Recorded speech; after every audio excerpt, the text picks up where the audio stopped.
A gente tem que ir colocando aos poucos na água. Tô filmando aqui. Porque senão cria umas bolinhas. Então vai colocando.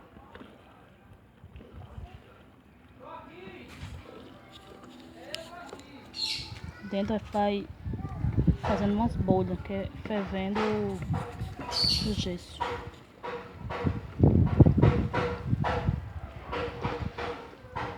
Colocando.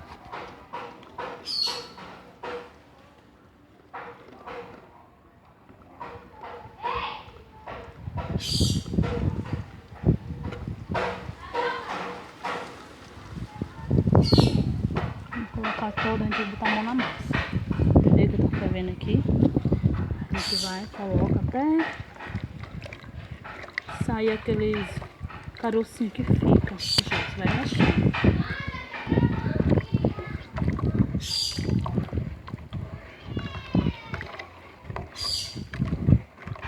Isso eu aprendi quarta-feira, hoje é domingo.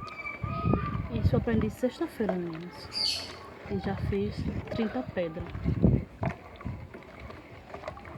Porque eu tenho um dia corrido, viu? Cuidando de 3 crianças. Mas eu vou intercalando. Faço uma pedra e volto para fazer as coisas. 2 pedras, no caso, eu trabalho com 2 pedras. Fez isso, vou dar uma espalhadazinha assim para tirar essas bolinhas. Que essas bolinhas, se a gente não tirar bem, ela vai ficar no gesso. O certo é o gesso ficar sem essas bolinhas. Quanto mais devagar você botar o gesso aqui na água, menos bolinhas eles vai ficar. Feito isso, vou dar uma mexidinha. Vamos para a forma.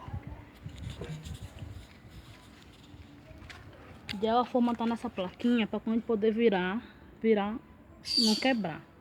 Então a gente vai colocando aqui aos poucos. Certo é deixar bem no nível da borda para o melhor acabamento. A gente vai colocar aqui e volto já já para trabalhar com ela de novo.